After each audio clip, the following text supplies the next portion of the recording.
Herkese yine bir videodan merhaba. Döndüm ben. Ama nereden döndüm? İspanya'dan.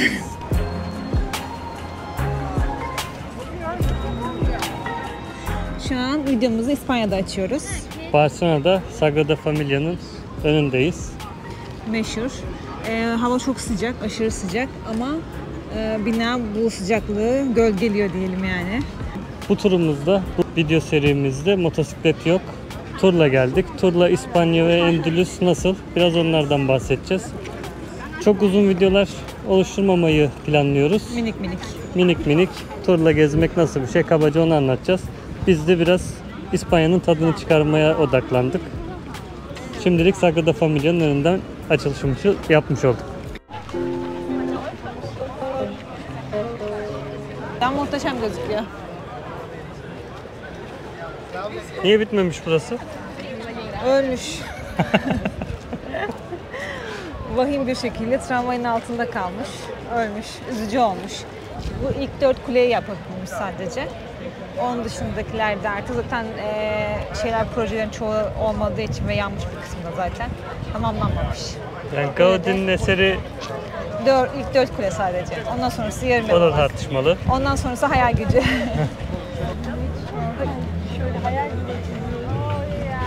Şimdi serbest zamanımızda dolaşmak için çıktık. Öncelikle yemeğimizi yedik. Tapas yedik. Tapas denilen şey küçük atıştırmalıklarmış. Küçük atıştırmalık, meze gibi bir şeyler. Evet.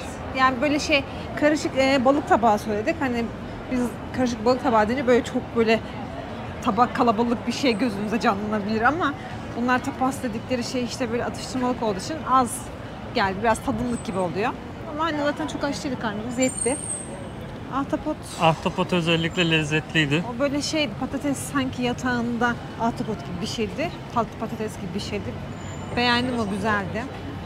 Şimdi Gaudi'nin evet. Yaptığı son eser, daha doğrusu şeyden önce, Sagrada Familia'dan evet. önce özel istek üzerine yaptığı bir konuta doğru ilerleyeceğiz. Onun dışında başka bir iş almamış. Sadece şeye odaklanmış. Sagrada Familia'ya hayatını adamış. Evet. Hayatını da kaybetmiş orada. Maalesef genç yaşta. Evin içini rehberin anlattığı üzere evin içi yapılan aileye göre ergonomik olarak yapılmış. Her şey onlara göre tasarlanmış. Ve hani dış cephesindeki en üstteki teras kısmında böyle ejderha derisi gibi bir görüntü oluşturmuş oraya. Ejderha da kutsal yaratık olarak değerlendiriliyormuş herhalde. Birçok şeyde öyle. Slovenya'da da öyleydi, evet. Hatırlıyor musun? Kralın mı birini kaçırmış da sonra tam orayı kaçırdım ben ama ne dedim işte. Ben de dinlemedim herhalde. Gördüğünüz gibi motosiklet park yerleri var. Bunda şehir boyunca birçok yerde görebilirsiniz bunlardan. Bizdeki gibi motosikletlerin kaldırıma park etmesiyle ilgili valilik genelgesi yayınlanmakla bırakmayıp park yerlerini belirlemişler. Düzenli olarak da oralara park ediyorlar.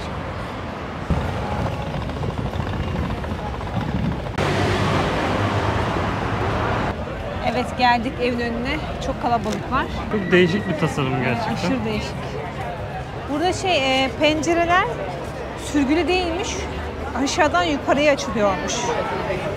Yani diyor rehber, bir anda evin balkonunda bulabilirsiniz kendinizi diyor. Pencereler açılınca balkona dönüşüyor.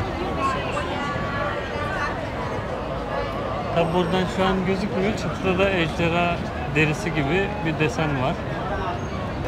Aşırı kalabalık dışarısı. Yani böyle fotoğraf karesi yakalamak için an kolluyoruz resmen. Ama görmeye değer bir yer kesinlikle. Yani yakından görüp incelemek için gerçekten değer, çok güzel bir bina. Gaudi için öğretmenleri demiş. Ya deli ya da dahi yarattık demişler ama bence gerçekten dahi yaratmışlar yani. Ama gerçi dahilikle delilikle orantılı bir şekilde düşünüyorum. Dahiler delilerle karıştırılıyor gerçekten. Aynen. Daha uzun yaşasaymış çok önemli eserler kazandırabilirmiş gerçekten. Kesinlikle. Erken kaybedilmiş.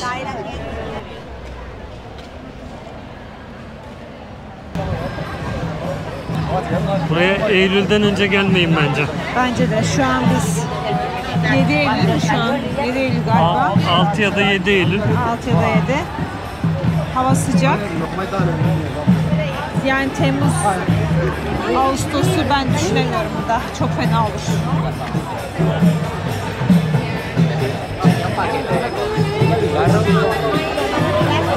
Bunlar da buranın çiğneleri herhalde.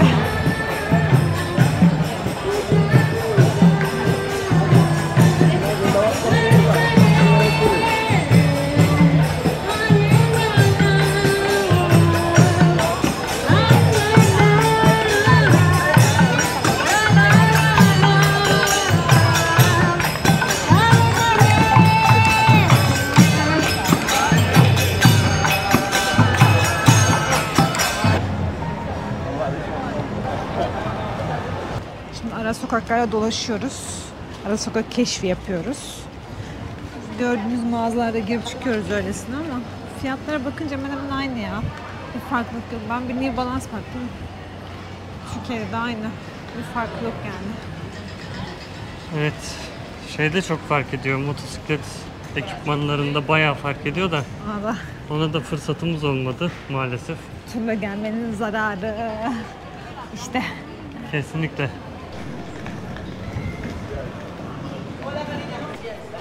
Şu karşısı galiba. Evet. Evet, nereye gidiyoruz? Pazara. Çarşamba pazarına geldik. Bugün cumartesi pazarı. Burada hem satış yapılıyormuş et ürünleri, balık falan. Hem de yeniliyormuş. Biz başka yerde yedik. Ama tavsiye edenler de burada yemişler, memnun kalmışlar. Bakalım göreceğiz şimdi. Şöyle bir bakalım nasıl bir yer. Bak şunlar değişmiş.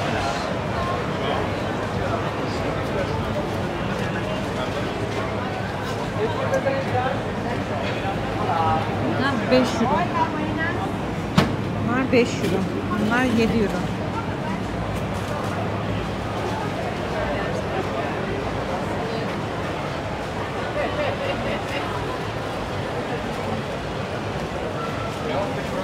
Kalamar tabağı 5 euro. 6 euro, please. Pay by card or cash?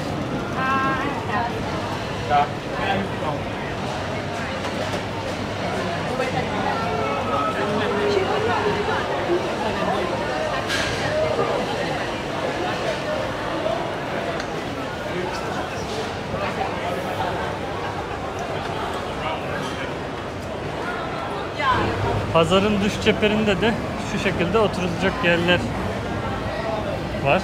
Hatta bir tanesi Ankara. How are you? Speak English? Yes. Welcome to Barcelona. Thank you. Yeah. Kolay gelsin. Sağ olun, kolay gelsin. Bak şunu dedi o. Şunu dedi. He? Şunu dedi. Yani derken az uyku, yorgunluk ve kahvesizlik vardı. Kahvesizliği eledik. Biraz da dinlenmiş olduk. Şimdi Barcelona'daki günün sonuna doğru yaklaşıyoruz. Şimdi rehberle buluşacağız. O bizi küçük bir geziden sonra Otele götürecek. Otelimizde artık nasıl çıkar bakacağız. Yani bu videolarda şeyi anlatmaya çalışacağız. Hani bilindik bir tur şirketiyle geldik. Tur şirketlerinin seçtiği oteller hani şehre uzak olması, yani şehrin dışında olmasını herkes bekliyor da özellikle mesela şu an Barcelona Oteli bayağı bir uzakta. Bu tip durumlardan dolayı Barcelona'nın içinde tamamen tura bağlı kalmak zorundayız. Yani bütün şehirlerde. Otellerin de kalitesini size parça parça göstermeye çalışacağız. Yani turla gittiğiniz zaman avantajlar, dezavantajlar seyrinin sonunda en son toplarız hepsini. Evet. Meydandayız. Katalunya meydanı. Buraların meydanları meşhur, bizde olmayan şeyler. Klasik.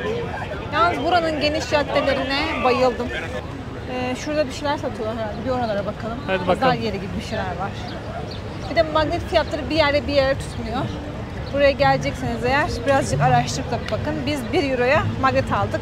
Aynı magneti 3,5 euroya, 2,98'e, 3'e falan satıyorlardı yani.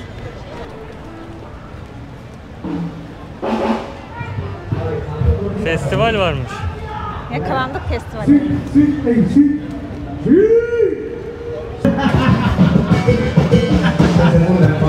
Sí, sí, sí, no, no, no.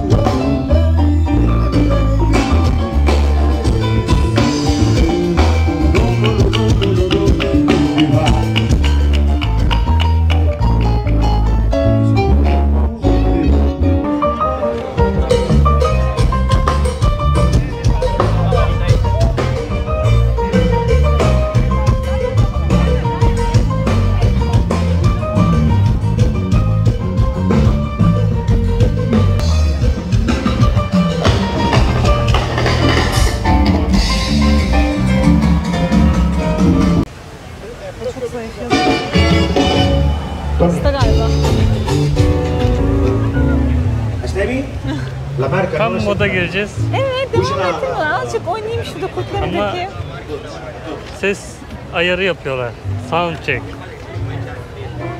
Geç kalmışlar. Geç mi kalmışlar? Bizim için geç kalmışlar. Burada bir tütsü bir şeyler yapalım. Böyle bir keskin bir koku var. Baharat dolu şurası. Öleceğim az sonra. Kaç. Madrecita del alma querida, en mi pecho yo llevo una flor. No te importa el color que ya tenga, porque al fin tú eres madre de la flor.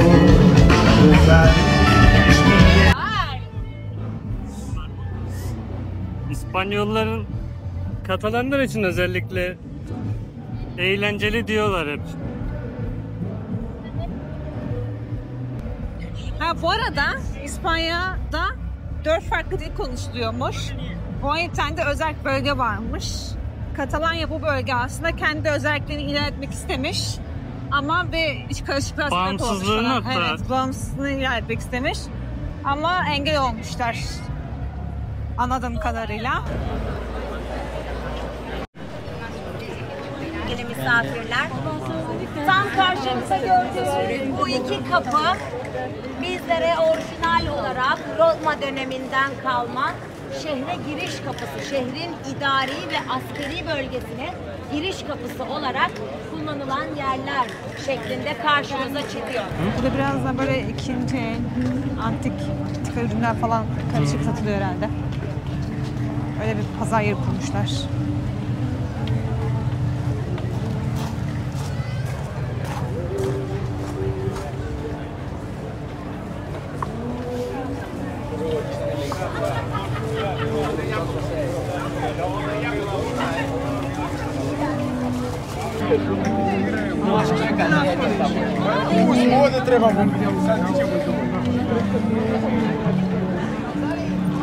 Eşlik ediyoruz.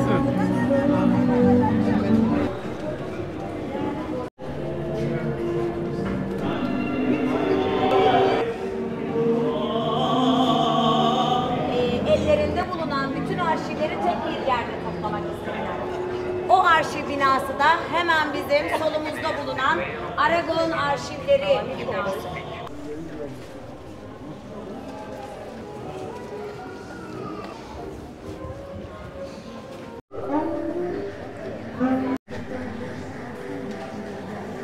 Kötü olayların tanığı olan ve bunu da hiç unutmamak için hiçbir değişime uğramamış bir meydandayız.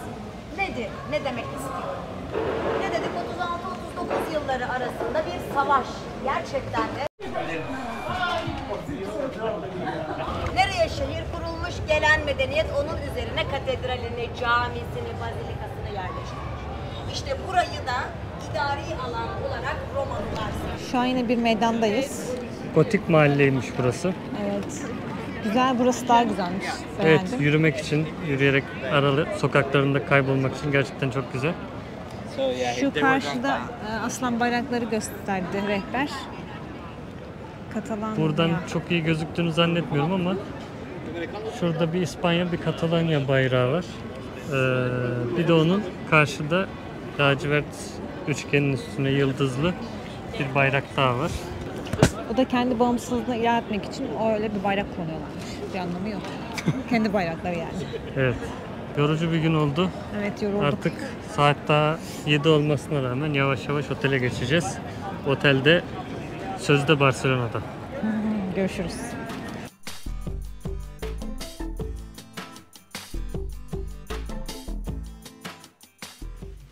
İkinci günün sabahındayız. Odamızı akşam göstermedik. Barcelona'da olduğu iddia edilen sadece Barcelona'dan hareket edip geldiğimiz otel olarak Barcelona ile bağı olan bir oteldeyiz. Evet ama dışı çok güzel. Böyle orman havası, ağaçlı. Hatta böyle gelirken evler sanki biraz yazlık evleri andırıyordu. Böyle balkon terasların vardı. Terasların dışında önünde havuzları falan vardı. Ama hani Barcelona'ya akşam gideyim gezeyim desen 50 kilometre. gidilecek bir iş değil, yapılacak bir iş değil. Şöyle göstereyim odayı. Evet, oda turu yapalım. Geniş bir vestiyeri, kasası, banyosu, tuvaleti.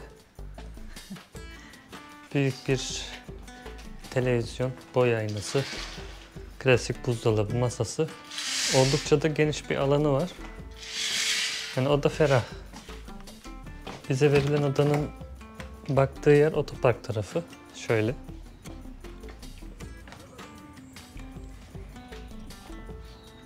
Ön tarafta bir havuz var. Burası da ormana bakıyor. Odamız bu şekilde.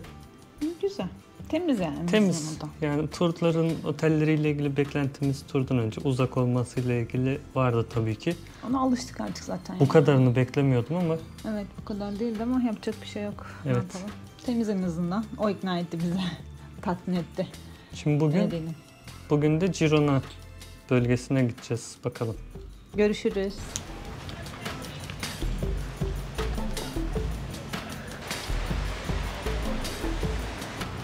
Rehberimizden şimdi gidiyoruz.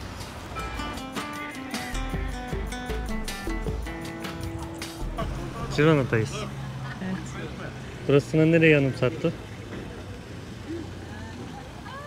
Burası İtalya'da bir kasaba vardı. Floransa. Floransa değil ya. Portevecchio, Bir Venedik'tik mi? yere gittik orada. Aynen. Verona'da mıydı ya? Bir yerde. Evet, Verona'daydı. O bir ailenin şeyi vardı. Yok, Verona'daydı. Bitimine doğru, hatta yolda yürüyüş bitimine doğru böyle bir yer, kapı gibi bir yere gelmiştik. Hı hı. Oraya benziyor. Ama şu evler böyle şeye doğru O Floransa'yı andırıyor. Floransa'yı andırdı bana. Hani bu iki hat kenarı sağa sola yürüdüğümüz yere benziyor. Ama bu kadar geniş değil oradaki. Kanal mı, dere mi neyse. Nehir. Aslan poposu. Aslan biliyorsunuz aslında neyin temsilidir? Sinek. Sinek bizim için o kadar önemlidir ki adına sokağımız bile vardır. Sinek sokağı, Las Moscas sokağı. Şimdi sineklerin ve Aziz Narsis'in arasında bir ilişki, bir bağlar. O kadar çok sinek çıktı ki Girona'nın Napolyon askerlerinden kurtuluşu bu sineklere bağlı. Ayağa dokunacak mı? Fırsat olmadı. Ne işe yarıyormuş? Şans getiriyormuş. Zaten her yer şans getiriyor. Anlamadım. Allah.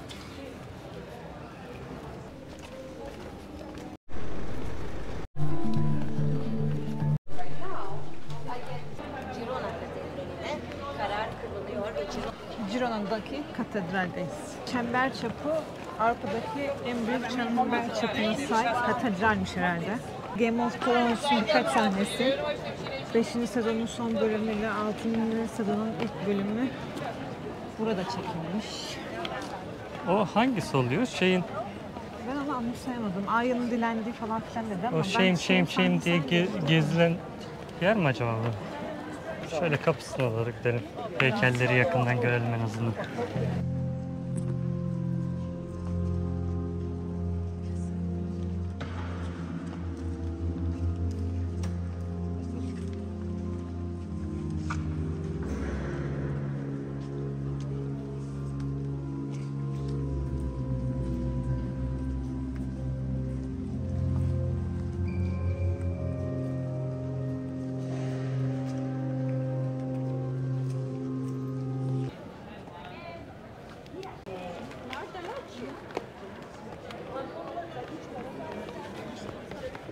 Şey.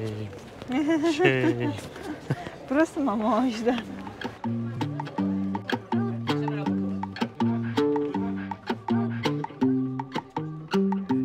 Girona'yı kabaca bitirdik. Evet. Çok büyük bir yer değil zaten. Belli başlı birkaç yapıtı var. Kahve ve dondurma molası. Yani bireysel geldiğiniz zaman buraya gelmeyi tavsiye eder miyiz? Gelmişken gelinir de çok Gelmişken vakit gelinir, ayrılmaz. evet. Ama öyle özel bir zaman ayıralım diye düşünmeseniz de olur gibi hissettik.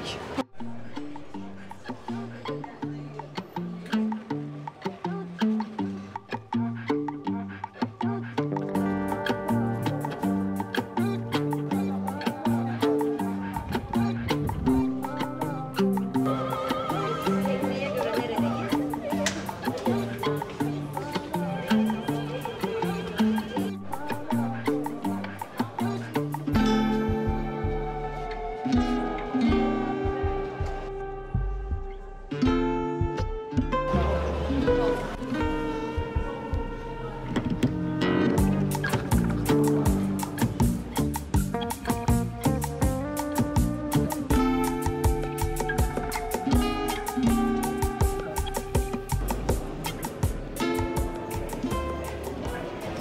Dali Müzesi'ni beğendik mi? Dali Müzesi'ni beğendik. Hoşumuza gitti. Daha yaya gezmek isterdim aslında. Evet ama zaman kısıtlı işte. Turlarla gelince koşturuyorsunuz, bireysel gelirseniz. Aynen, bir daha gelmek gerekiyor yani. Neyse, İspanya bir daha gelecek yerler listesine eklendi. Mecbur bir daha gelecek. Otobüsümüze bindik. Hareket edeceğiz birazdan. Evet, Dali'nin memleketi Figueiras'tan ayrılıyoruz. Evet, hoşçakal Dali. Barcelona'ya geri döndük. Tanışıp Barcelona'ya geri döndük. Şimdi Born Mahallesi'ne gidiyormuşuz. Eskiden ticaretin yapıldığı yermiş.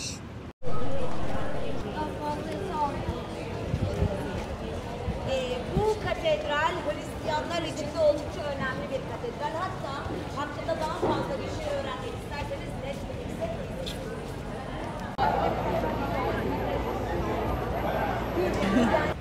Şimdi serbest zamanımız olduğu için boş boş sokaklarda dolaşıyoruz. Burada belli bir iki yer varmış. Oraları gördük sadece. Onun dışında sokak aralarında dolaşın dedi. Böyle küçük bir mahalle, güzel bir mahalle, sokak aralarıyla güzel olan bir mahalle dedi. O nedenle biz de rastgele sokak aralarına girip çıkıp ortamı keşfetmeye çalışacağız. Evet, sokak araları şöyle gözüküyor.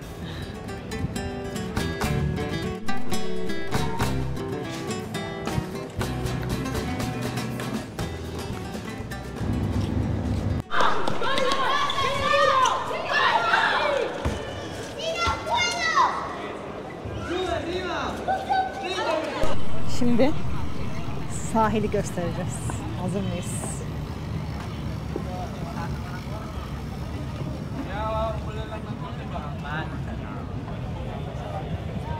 Evet Akif Bey, duygu ve düşüncelerinizi alalım. Hep bana soruyorsunuz. Biraz da siz söyleyin. Yoruldum. Ama Barcelona'yı beğendim. Gerçekten güzel bir şehir. Herkes özgür ruhlu. O zaman şöyle ilerleyelim.